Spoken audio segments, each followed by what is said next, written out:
श्री महावीर शासन जैनागम ग्रंथमाला विभाग सुयम अध्ययन क्रमांक 3 अभग्न सेन हिंदी अनुवाद उत्क्षेप पद सूत्र क्रमांक 1 भन्ते यदि यावत संप्राप्त श्रमण भगवान महावीर ने दुख विपाकों के दूसरे अध्ययन का यह अर्थ प्रज्ञप्त किया है तो भन्ते तीसरे अध्ययन का श्रमण भगवान महावीर ने क्या अर्थ प्रज्ञप्त किया है। सूत्र क्रमांक 2 तब उन सुधर्मा अनगार ने जम्बू अनगार से इस प्रकार कहा। जम्बू उस काल और उस समय में पुरिमताल नामक नगर था। वह रिद्धि संपन्न, निर्भय और समृद्ध था।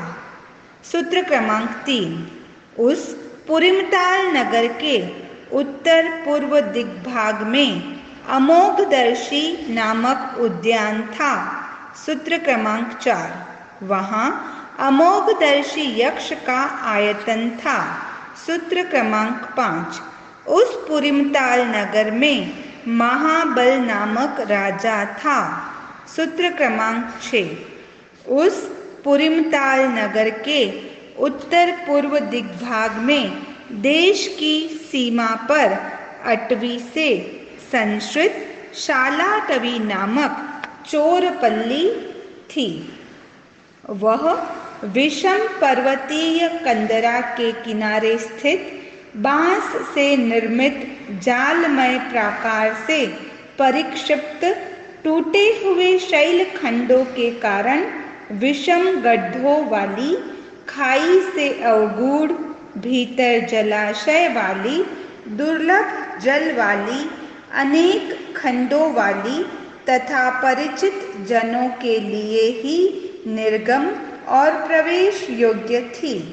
चुराए हुए धन को लेने के लिए आने वाले बहुत से लोगों के लिए भी वह दुष्प्रदर्श थी।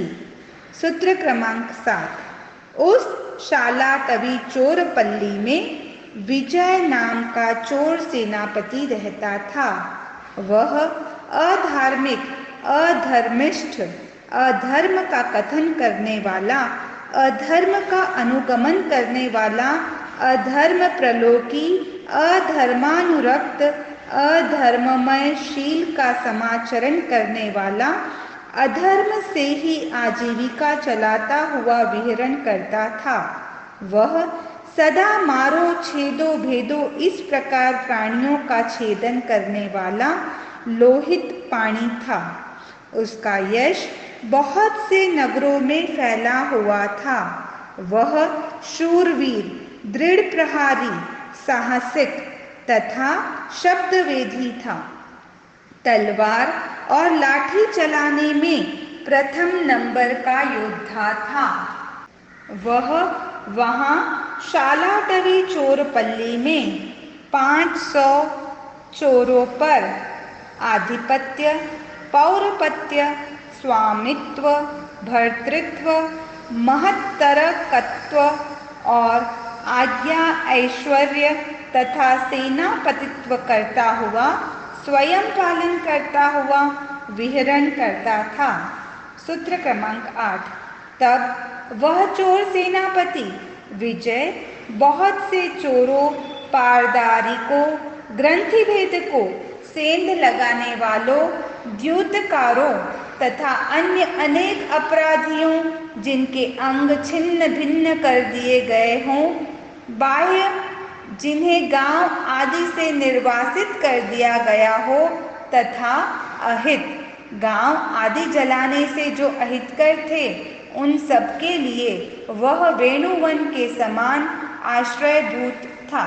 सूत्र क्रमांक 9 तब वह चोर सेनापति विजय पुरिमताल नगर के उत्तर पूर्वी जनपद को बहुत से ग्राम घात, नगर घात, गायों को चुराना, धन लूटकर लोगों को बंदी बना लेना, पथिकों को मारना, भीत फोड़कर चोरी करना, इन सब के द्वारा उत्पीड़ित करता हुआ, धर्म रहित करता हुआ, तर्जना करता हुआ, ताड़ना करता हुआ, वहाँ के निवासियों को बेघर करता हुआ, निर्धन करता हुआ, धान्य रहित करता हुआ विहरण करता था। महाबल राजा के राजदेय कर को भी बार बार ग्रहण कर लेता था। सूत्र क्रमांक 10। उस चोर सेनापति विजय के स्कंदश्री नाम की भार्या थी। उसका शरीर अहीन प्रतिपूर्ण 5 इंद्रियों वाला था। सूत्र क्रमांक 11। उस चोर सेनापति विजय का पुत्र स्कंदश्री भार्या का आत्मज अभग्नसेन नाम का बालक था। उसका शरीर अहीन प्रतिपूर्ण 5 इंद्रियों वाला था। सूत्र क्रमांक 12। उस काल और उस समय श्रमण भगवान महावीर पुरीमताल नगर में समवस्थित हुए। परिषद ने निर्गमन किया, राजा ने निर्गमन किया, धर्म कहा, परिषद चली गई, राजा भी चला गया। गौतम के द्वारा अभग्नसेन का पूर्व भव पृच्छापद। सूत्र क्रमांक 13। उस काल और उस समय श्रमण भगवान महावीर के ज्येष्ठ अंतेवासी गौतम यावत राजमार्ग पर आए, वहाँ उन्होंने अनेक हाथियों को देखा, वहाँ अन्य अनेक घोड़ों को देखा, वहाँ अन्य अनेक पुरुषों को देखा। वे सन्नद्ध बद्ध लोह कवच धारण किए हुए थे। उन पुरुषों के मध्य उन्होंने अवकोटक बंधन से बंधा हुआ तथा कटे हुए कान नाक वाला एक पुरुष देखा, जिसका पूरा शरीर स्नेह से स्निग्ध था, वध्य होने के कारण जिसके हाथों और कटी प्रदेश में पुराने वस्त्र बांध दिए थे। गले में लाल धागे वाली फूलों की माला थी। शरीर गेरू के चूर्ण से पोता हुआ था। जो संत्रस्त था, बाह्य प्राण जिसे प्रिय थे, तिल जितने स्वयं के ही मांस के टुकड़े कर उसको खिलाए जा रहे थे, वह पापात्मा था। सैकड़ों चाबुकों से मारा जा रहा था। अनेक स्त्री पुरुषों ने जिसे घेर रखा था। चौराहे चौराहे पर फूटे ढोल से उद्घोषित होती हुई इस प्रकार की उद्घोषणा को सुना। देवानुप्रियो, चोर सेनापति अभग्नसेन का किसी राजा अथवा किसी राजपुत्र ने अपराध नहीं किया है, वह स्वयं उसके किए हुए कर्मों का अपराध है। सूत्र क्रमांक 14। तब उन राजपुरुषों ने उस पुरुष को प्रथम चौराहे पर बिठाकर उसके सामने ही उसके 8 चाचाओं को मारकर कश प्रहारों से त्रास देते हुए करुणा के पात्र उस पुरुष को मांस के छोटे छोटे टुकड़े खिलाए, रुधिर पान करवाया। उसके बाद दूसरे चौराहे पर 8 चाचियों को उसके सामने मारकर कश प्रहारों से त्रास देते हुए करुणा के पात्र उस पुरुष को मांस के छोटे छोटे टुकड़े खिलाए, रुधिर पान करवाया। तीसरे चौराहे पर 8 पिता के बड़े भाइयों को, चौथे चौराहे पर 8 महामाताओं को, 5वें चौराहे पर पुत्रों को, 6ठे चौराहे पर पुत्र वधुओं को, 7वें चौराहे पर जामाताओं को, 8वें चौराहे पर पुत्रियों को, 9वें चौराहे पर पौत्र दोहित्रों को, 10वें चौराहे पर पौत्रियों दोहित्रियों को, 11वें चौराहे पर पौत्री दोहित्री के पतियों को, 12वें चौराहे पर पौत्र दोहित्र की पत्नियों को, 13वें चौराहे पर बुआ के पतियों को, 14वें चौराहे पर बुआओं को, 15वें चौराहे पर माता की बहन के पतियों को, 16वें चौराहे पर मासियों को, 17वें चौराहे पर मामियों को, 18वें चौराहे पर शेष मित्र ज्ञाति निजक स्वजन संबंधी परिजनों को उसके सामने मारा। मारकर कष्ट प्रहारों से त्रास देते हुए करुणा के पात्र उस पुरुष को मांस के छोटे छोटे टुकड़े खिलाए, रुधिर पान करवाया। सूत्र क्रमांक 15। तब उस पुरुष को देखकर भगवान गौतम के मन में इस प्रकार का आध्यात्मिक चिंतित कल्पित प्रार्थित मनोगत संकल्प उत्पन्न हुआ, अहो यह पुरुष पूर्वकृत प्राचीन दुश्चीर्ण दुष्प्रतिक्रांत अशुभ पाप कर्मों के पाप फल वृत्ति विशेष का प्रत्यनुभव करता हुआ विहरण कर रहा है। मैंने नरक और नारकीय जीवों को नहीं देखा, पर यह पुरुष प्रत्यक्ष रूप से नरक के समान वेदना भोग रहा है। ऐसा सोचकर पुरिमताल नगर के उच्च नीच मध्यम कुलों में घूमते हुए यथा पर्याप्त सामुदानिक भिक्षा ग्रहण कर पुरिमताल नगर के बीचों बीच से प्रतिनिष्क्रमण किया, यावत श्रमण भगवान महावीर को वंदन किया, नमस्कार किया। वंदन कर नमस्कार कर इस प्रकार बोले, भंते मैं आपकी अनुज्ञा प्राप्त कर पुरिमताल नगर में यावत उसी प्रकार से सब निवेदन किया। सूत्र क्रमांक 16। भंते वह पुरुष पूर्व भव में कौन था, क्या नाम था, क्या गोत्र था, किस ग्राम या नगर का था, क्या देकर क्या खाकर क्या समाचरण कर किन पूर्वकृत प्राचीन दुश्चीर्ण दुष्प्रतिक्रांत अशुभ पाप कर्मों के पाप फल वृत्ति विशेष का प्रत्यनुभव करता हुआ विहरण कर रहा है। अभग्नसेन का निर्णय भव वर्णक पद। सूत्र क्रमांक 17। इस प्रकार गौतम उस काल और उस समय इसी जम्बू द्वीप के भारतवर्ष में पुरिमताल नाम का नगर था। वह रिद्धि संपन्न, निर्भय और समृद्ध था। सूत्र क्रमांक 18। उस पुरिमताल नगर में उदितोदित नामक राजा था। वह महान हिमालय, महान मलय, मेरु और महेंद्र पर्वत के समान प्रधान था। सूत्र क्रमांक 19। उस पुरिमताल नगर में निर्णय नाम का अंडों का व्यापारी रहता था, जो आढ़्य यावत अपरिभूत था।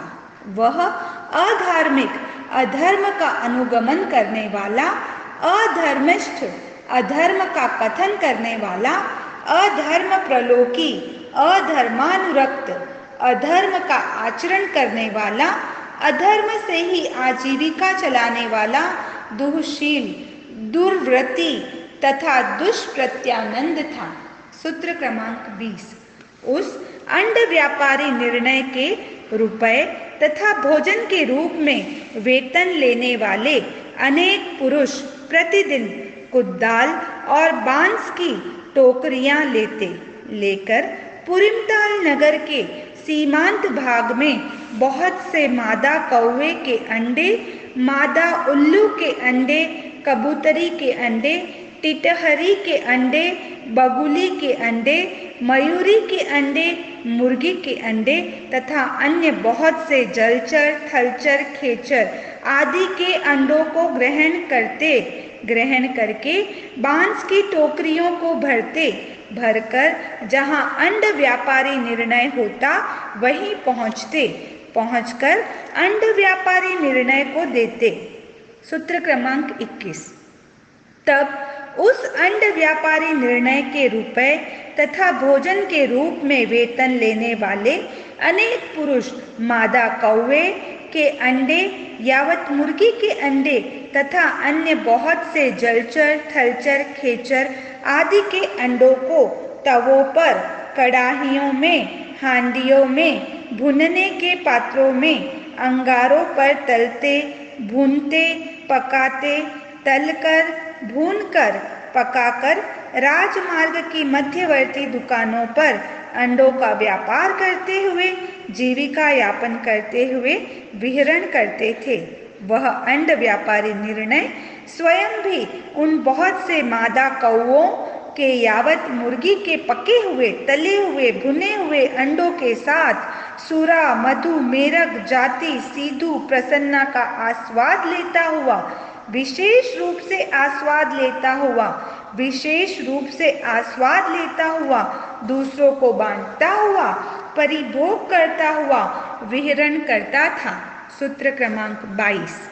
तब इस प्रकार के व्यापार वाला, इस प्रकार की निष्ठा वाला, इस प्रकार की विद्या तथा इस प्रकार के समाचरण वाला वह अंड व्यापारी निर्णय अत्यधिक पाप कर्मों का अर्जन करके 1000 वर्ष का संपूर्ण आयुष्य भोग कर मृत्यु के समय मृत्यु को प्राप्त कर तीसरी पृथ्वी में 7 सागरोपम की उत्कृष्ट स्थिति वाले नैरयिकों में नैरयिक रूप में उत्पन्न हुआ। अभग्नसेन का वर्तमान भव वर्णक पद। सूत्र क्रमांक 23। तदनंतर वह उद्वर्तन कर शालाटवी चोरपल्ली के चोर सेनापति विजय की भार्या स्कंदश्री की कुक्षी में पुत्र रूप में उत्पन्न हुआ। सूत्र क्रमांक 24। तब उस स्कंदश्री भार्या के अन्य किसी समय 3 महीने पूर्ण होने पर यह इस प्रकार का दोहद उत्पन्न हुआ। धन्य है वे माताएं जो बहुत से मित्र, ज्ञाति, निजक, स्वजन, संबंधी, परिजन की महिलाओं तथा अन्य चोर महिलाओं के साथ संपरिवृत्त हो, स्नात हो, बलिकर्म, कौतुक, मंगल, प्रायश्चित कर सब अलंकारों से विभूषित हो, विपुल अशन, पान, खाद्य, स्वाद्य, सूरा, मधु, मेरक, जाति, सीधु तथा प्रसन्ना का आस्वाद लेती हुई, विशेष रूप से आस्वाद लेती हुई, बांटती हुई और परिभोग करती हुई विहरण करती हैं। भोजनोपरांत आई, पुरुष वेश को धारण की हुई, सन्नद्ध बद्ध लोह कवच धारण की हुई, कलाई पर चमड़े की पट्टी बांधी हुई, गले में सुरक्षा कवच पहने हुई, विमलवर चिन्ह पट्ट धारण की हुई, आयुध और प्रहरण ली हुई ढालों, फलकों, म्यान से खींची हुई तलवारों, कंधे पर रखे तूणीरों, कंधे पर रखे प्रत्यंचा चढ़े धनुषों, तुणीर से निकाले गए बाणों, उछलते हुए विशिष्ट शस्त्रों, जंघा पर अर्थात कमर के नीचे लटकते हुए घंटाओं, द्रुत गति से प्रवादित वाद्यों तथा महान उत्कृष्ट सिंहनाद जनित कोलाहल पूर्ण शब्दों द्वारा प्रक्षुभित महासागर की भांति धरती को शब्दायमान करती हुई शालाटवी चोरपल्ली के चारों ओर देखती हुई, घूमती हुई अपने दोहद को पूरा करती है। मैं भी इसी तरह यावत अपने दोहद को पूरा करूं, ऐसा चिंतन करके दोहद के पूर्ण नहीं होने पर वह शुष्क भूखी यावत आर्त ध्यान में डूबी हुई भूमिगत दृष्टि वाली चिंतातुर हो गई। सूत्र क्रमांक 25। तब उस चोर सेनापति विजय ने स्कंदश्री भार्या को उपहत मनः संकल्प वाली यावत चिंतातुर बनी हुई देखा। देखकर इस प्रकार बोला, देवानुप्रिय, तुम किस लिए उपहत मनः संकल्प वाली यावत भूमिगत दृष्टि वाली चिंतातुर हो रही हो? सूत्र क्रमांक 26। तब उस स्कंद श्री ने चोर सेनापति विजय को इस प्रकार कहा, देवानुप्रिय, 3 महीने पूरे होने पर मेरे दोहत उत्पन्न हुआ, यावत भूमिगत दृष्टि वाली चिंतातुर बनी हुई हूँ। सूत्र क्रमांक 27। तब वह चोर सेनापति विजय स्कंद श्री भार्या के पास इस अर्थ को सुनकर अवधारित कर स्कंद श्री भार्या को इस प्रकार बोला, जैसा तुम्हें सुख हो देवानुप्रिय। इस प्रकार उसने इस अर्थ को स्वीकार किया। सूत्र क्रमांक 28। तब वह स्कंद श्री भार्या चोर सेनापति विजय से आज्ञा प्राप्त कर हृष्ट तुष्ट हो बहुत से मित्र, ज्ञाति, निजक, स्वजन संबंधी परिजन की महिलाओं तथा अन्य बहुत सी चोर महिलाओं के साथ संपरिवृत्त हो स्नात यावत सब अलंकारों से विभूषित होकर विपुल अशन, पान, खाद्य, स्वाद्य, सुरा, मधु, मेरक, जाति, सीधु तथा प्रसन्ना का आस्वाद लेती हुई, विशेष रूप से आस्वाद लेती हुई, सबको बांटती हुई और परिभोग करती हुई विहरण करती थी। भोजनोपरांत आकर पुरुष वेश धारण किया, लोह कवच पहने हुए यावत घूमते हुए उसने अपने दोहत को पूरा किया। सूत्र क्रमांक 29। तब संपूर्ण दोहद वाली, सम्मानित दोहद वाली, विनीत दोहद वाली, विच्छिन्न दोहद वाली, संपन्न दोहद वाली उस स्कंद श्री भार्या ने उस गर्भ का सुखपूर्वक परिवहन किया। सूत्र क्रमांक 30। तब चोर सेना पत्नी स्कंद श्री ने 9 महीने पूरे होने पर एक बालक को जन्म दिया। सूत्र क्रमांक 31। तब उस चोर सेनापति विजय ने उस बालक का महान वृद्धि, सत्कार तथा समुदाय के साथ 10 रात दिन तक स्थिति पतिता की।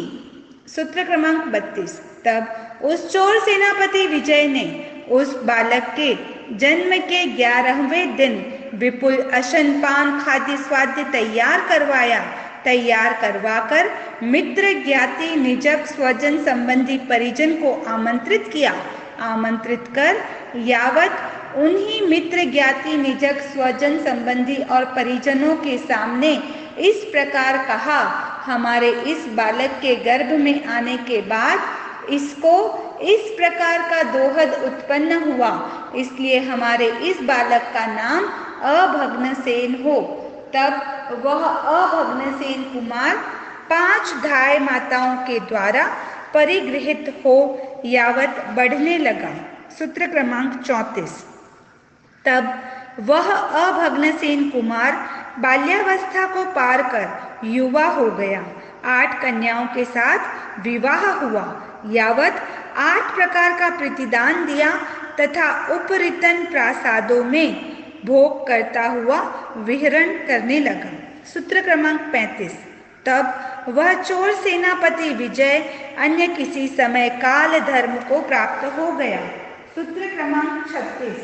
तब वह अभग्नसेन कुमार 500 चोरों के साथ संपरिवृत्त हो रोता हुआ, क्रंदन करता हुआ, विलाप करता हुआ चोर सेनापति विजय को महान वृद्धि, सत्कार, समुदाय के साथ श्मशान ले गया।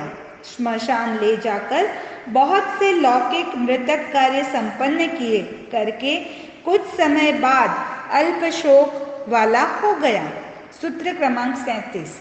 तब उन 500 चोरों ने अन्य किसी समय अभग्नसेन कुमार का शालाटवी चोरपल्ली में चोर सेनापति के रूप में महान उत्सव के साथ अभिसिंचन किया। सूत्र क्रमांक 38। तब अभग्नसेन कुमार चोर सेनापति हो गया। वह अधार्मिक यावत महाबल राजा के राजदेय कर को बार बार ग्रहण करता था। सूत्र क्रमांक 39।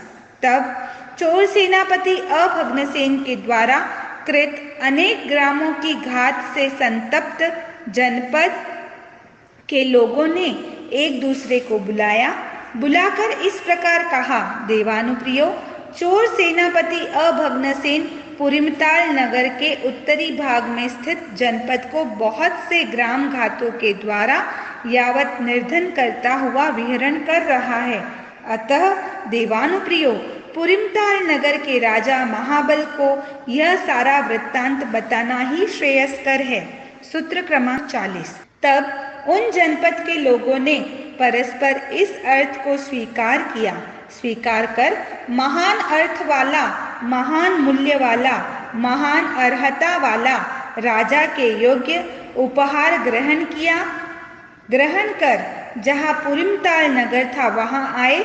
महाबल राजा को वह महान अर्थ वाला यावत उपहार भेंट कर दोनों हथेलियों से निष्पन्न संपुट आकार वाली अंजलि को सिर के सम्मुख घुमाकर मस्तक पर टिकाकर महाबल राजा को इस प्रकार कहा, स्वामिन, शालाटवी चोरपल्ली का चोर सेनापति अभग्नसेन हमें बहुत से ग्राम घातों द्वारा यावत निर्धन करता हुआ विहरण कर रहा है।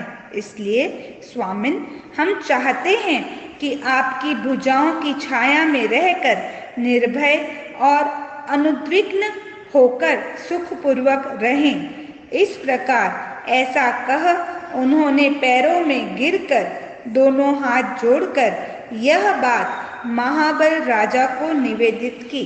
सूत्र क्रमांक 41।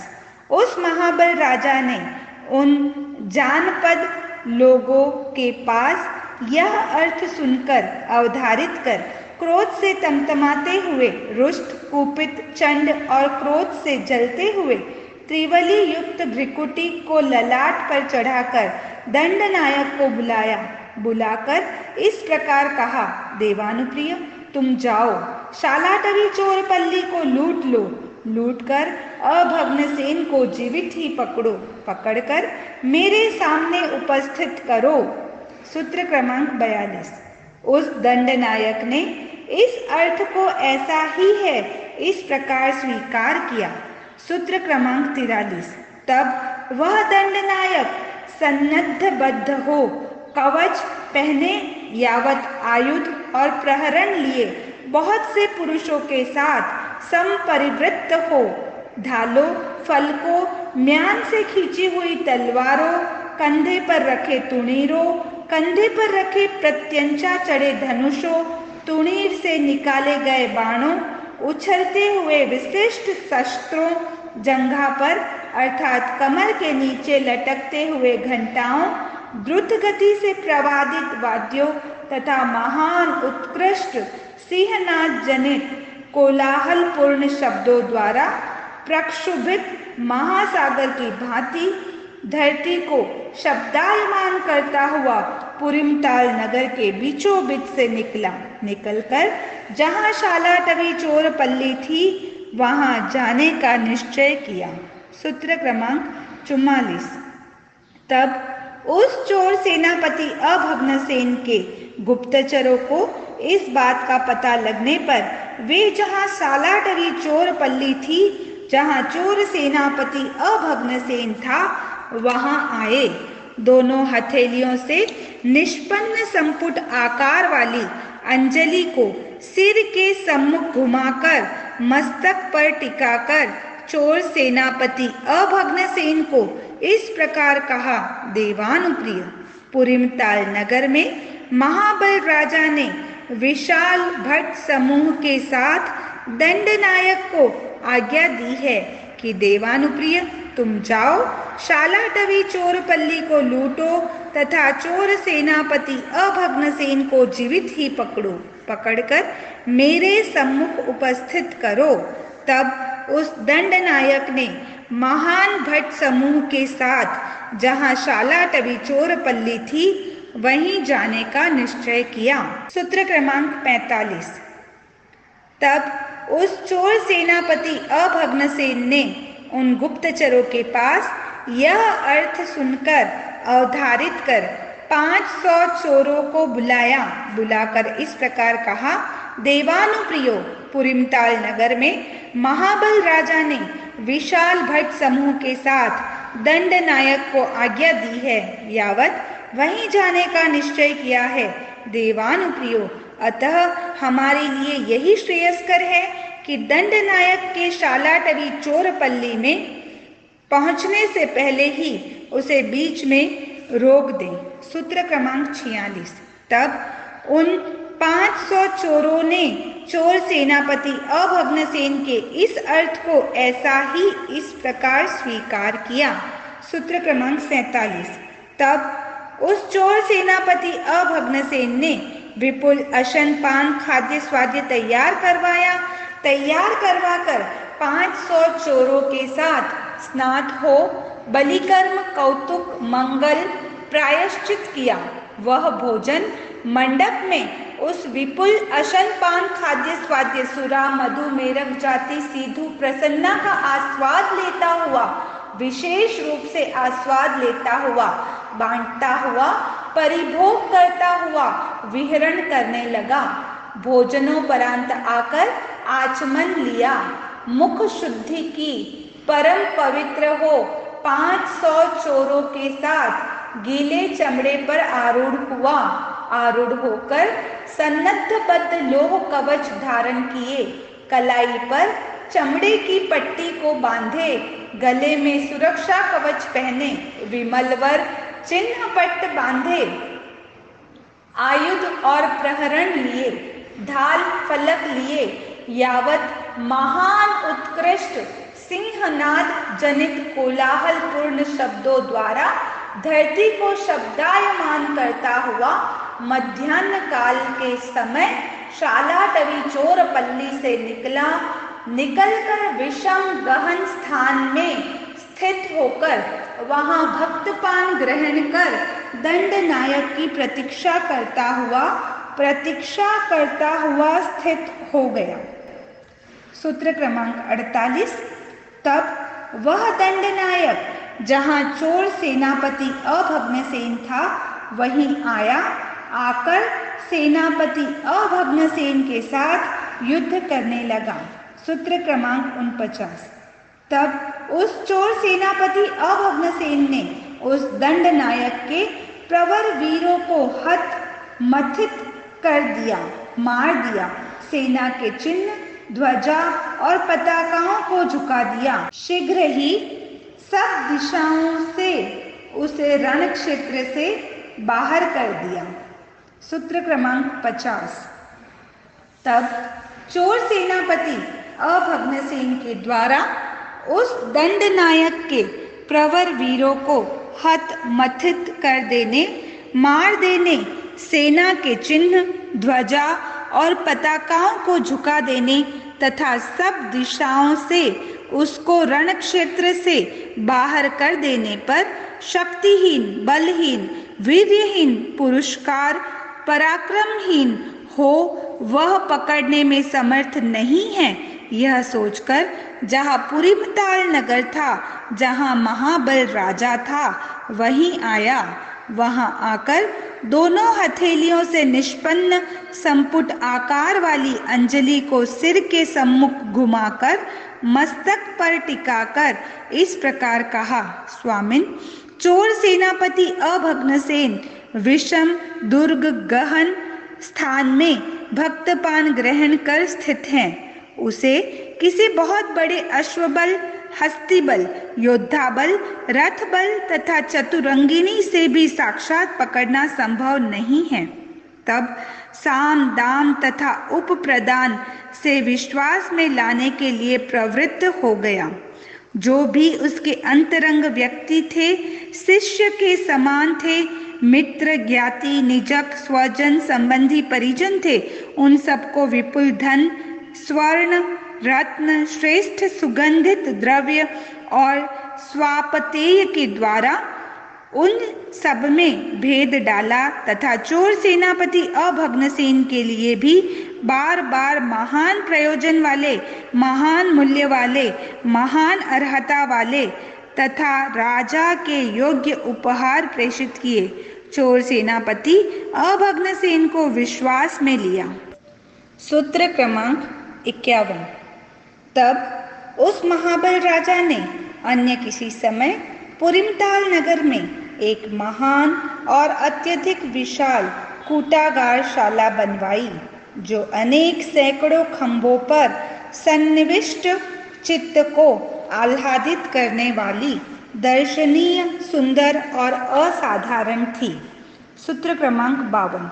तब उस महाबल राजा ने अन्य किसी समय पुरिमताल नगर में उच्छुल्क कोई राजकीय कर नहीं लिया जाए, उत्कर, खेत, पशु आदि का कर नहीं लिया जाए, अभट प्रवेश, राजपुरुष का किसी घर में प्रवेश न हो, अदंडिम कुदंडिम, राजदंड से प्राप्त द्रव्य और अपराधी से प्राप्त द्रव्य न लिया जाए, अधरिमम, ऋण धारण करने वालों को ऋण मुक्त किया जाए अथवा कोई कर्जदार न रहे, अधारणीय, जिसमें कोई दायक न रहे, अनुद्धूय मृदंग, सतत मृदंग बजते हो, आम्लान माल्य, दाम, आम्लान पुष्पमालाएं बांधी जाए, गणिका वर नाटकीय कलित, गणिका आदि के प्रवर नाटक हो, अनेक ताला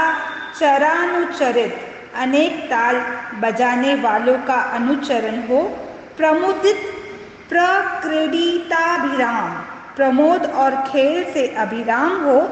इस प्रकार 10 रात तक यथा योग्य प्रमोद महोत्सव की घोषणा करवाई। घोषणा करवाकर कौटुंबिक पुरुषों को बुलाया, बुलाकर इस प्रकार कहा, देवानुप्रियो, तुम शालाटवी चोरपल्ली में जाओ, वहां तुम दोनों हथेलियों से निष्पन्न संपुट आकार वाली अंजलि को सिर के सम्मुख घुमाकर मस्तक पर टिकाकर चोर सेनापति अभग्नसेन को इस प्रकार कहो, देवानुप्रिय, पुरिमताल नगर में महाबल राजा ने उच्छुल्क यावत 10 रात तक प्रमोद महोत्सव उद्घोषित किया है। अतः देवानुप्रिय, क्या विपुल अशन पान खाद्य स्वाद्य पुष्प वस्त्र गंध माल्य अलंकार शीघ्र यहाँ लाए अथवा आप स्वयं वहां जाएंगे? सूत्र क्रमांक 53। तब उन कौटुंबिक पुरुषों ने दोनों हथेलियों से निष्पन्न संपुट आकार वाली अंजलि को सिर के सम्मुख घुमाकर मस्तक पर टिकाकर, स्वामिन ऐसा ही है, महाबल राजा की आज्ञा को विनय पूर्वक वचनों से स्वीकार किया। स्वीकार कर पुरिमताल नगर से प्रतिनिष्क्रमण किया। प्रतिनिष्क्रमण कर छोटे छोटे सुखकारी प्रस्थानों द्वारा सुखपूर्वक निवास और प्रातराशों को करते हुए जहाँ सालाटवी चोरपल्ली थी वहीं आए। आकर चोर सेनापति अभग्नसेन दोनों हथेलियों से संपुट आकार वाली अंजलि को सिर के सम्मुख घुमाकर मस्तक पर टिकाकर इस प्रकार बोले, देवानुप्रिय, पुरिमताल नगर में महाबल राजा ने उच्छुल्क यावत 10 रात्र वाला प्रमोद महोत्सव उद्घोषित किया है। अतः देवानुप्रिय, क्या विपुल अशन पान खाद्य स्वाद्य पुष्प वस्त्र गंध माल्य अलंकार शीघ्र यहाँ लाएं अथवा आप स्वयं वहां जाएंगे? सूत्र क्रमांक 54। तब उस चोर सेनापति अभग्नसेन ने उन कौटुंबिक पुरुषों को इस प्रकार कहा, देवानुप्रियो, मैं स्वयं ही पुरिमताल नगर में जाऊंगा। उसने उन कौटुंबिक पुरुषों का सत्कार किया, सम्मान किया और उनको प्रति विसर्जित किया। सूत्र क्रमांक 55। तब उस चोर सेनापति अभग्नसेन ने बहुत से मित्र, ज्ञाति, निजक, स्वजन, संबंधी तथा परिजन के साथ परिवृत्त हो, स्नात हो, बलिकर्म, कौतुक, मंगल, प्रायश्चित कर सर्वालंकारों से विभूषित हो शालाटवी चोरपल्ली से प्रतिनिष्क्रमण किया। प्रतिनिष्क्रमण कर जहाँ पुरिमताल नगर था, जहाँ महाबल राजा था, वहीं पहुंचा। पहुंचकर दोनों हथेलियों से संपुट आकार वाली अंजलि को सिर के सम्मुख घुमाकर मस्तक पर टिकाकर जय विजय ध्वनि से महाबल राजा को वर्धापित किया। वर्धापित कर महान अर्थ वाला, महान मूल्य वाला, महान अर्हता वाला राजा के योग्य उपहार दिया। सूत्र क्रमांक 56। तब उस राजा महाबल ने चोर सेनापति अभग्नसेन के उस महान अर्थ वाले महान राजा के योग्य उपहार को स्वीकार किया। चोर सेनापति अभग्नसेन का सत्कार किया, सम्मान किया, विसर्जित किया और कूटागार शाला में स्थान दिया। सूत्र क्रमांक 57। तब वह चोर सेनापति अभग्नसेन महाबल राजा के द्वारा विसर्जित किए जाने पर जहाँ कूटागार शाला थी वहीं पहुंचा। सूत्र क्रमांक 58। तब उस महाबल राजा ने कौटुंबिक पुरुषों को बुलाया। बुलाकर इस प्रकार कहा, देवानुप्रियो, तुम जाओ, विपुल अशन पान खाद्य स्वाद्य तैयार करवाओ। तैयार करवा कर वह विपुल अशन पान खाद्य स्वाद्य सुरा मधु मेरक जाति सीधु प्रसन्ना तथा बहुत से पुष्प वस्त्र गंध माल्य अलंकार को कूटागार शाला में चोर सेनापति अभग्नसेन के लिए पहुंचा दो। सूत्र क्रमांक 59। तब उन कौटुंबिक पुरुषों ने दोनों हथेलियों से संपुट आकार वाली अंजलि को सिर के सम्मुख घुमाकर मस्तक पर टिकाकर यावत पहुंचा दी। सूत्र क्रमांक 60। तब वह चोर सेनापति अभग्नसेन बहुत से मित्र, ज्ञाति, निजक, स्वजन संबंधी परिजनों के साथ संपरिवृत्त हो, स्नात हो, यावत सभी अलंकारों से विभूषित हो, उस विपुल अशन पान खाद्य स्वाद्य सुरा मधु मेरक जाति सीधु प्रसन्ना का आस्वाद लेता हुआ, विशेष रूप से आस्वाद लेता हुआ, बांटता हुआ, परिभोग करता हुआ, प्रमत्त होकर विहरण करने लगा। सूत्र क्रमांक 61। तब उस महाबल राजा ने कौटुंबिक पुरुषों को बुलाया। बुलाकर इस प्रकार कहा, देवानुप्रियो, तुम जाओ, पुरिमताल नगर के द्वारों को ढक दो। ढककर चोर सेनापति अभग्नसेन को जीवित ही पकड़ो। पकड़कर मेरे सामने उपस्थित करो। सूत्र क्रमांक 62।